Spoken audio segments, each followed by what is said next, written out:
So, you want to make games for a living? That's adorable. You must be new here. For a lot of us, game development started as a dream. You play something like Breath of the Wild, or The Witcher, or Elden Ring, or my favorite video game series of all time, God of War, and think, I want to build worlds like that. You imagine working with passionate teams, crafting immersive stories, maybe even launching the next indie hit on Steam. But then reality walks in, wearing an EA badge and holding a roadmap spreadsheet. Because working in the game dev industry today is like trying to paint a masterpiece while someone shakes the canvas, lights your brush on fire, and tells you, well, you're behind schedule. Let's start with the expectations. You think it's all innovation and creativity, like designing epic boss fights or programming revolutionary AI. What it actually looks like is spending 6 weeks trying to fix a bug where the NPC walks backward into a wall if the player unequips a sword while sneezing. Game dev is hard. Not oops, I forgot a semicolon, hard. More like the physics engine explodes if someone jumps while crouching on a slope in multiplayer mode, hard. And that's before marketing decides your game needs a battle pass, loot crates, and 12 skins for a dog companion that doesn't even have an animation rig yet. But wait, it gets worse. Crunch. Oh yes, the unholy word that has haunted this industry for decades. For the uninitiated, crunch time is when the calendar says we're screwed, and the studio says just one more all-nighter. And by one more, they mean every night, for weeks. You'll hear things like, we're all in this together, and we're a family here, which is great until the family forgets to pay overtime and your actual family forgets what your face looks like. People burn out, brilliant developers leave, and the ones who stay usually get rewarded with a pizza party and a LinkedIn connection request from a recruiter at Amazon Games. You might think, hey, at least once the game ships, it's over. Wrong.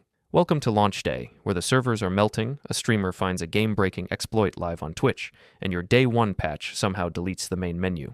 Now, you're not just fixing bugs, you're reading Steam reviews that say your game is worse than Skyrim on a toaster, and replying to tweets that include at least 3 types of keyboard smash. And the cherry on top? Layoffs. It doesn't matter if your game sold well, reviewed well, or made headlines. If the parent company wants to pivot to AI-driven content pipelines or restructure their entertainment division, you and half your team might be gone by Friday. There's this running joke in the industry.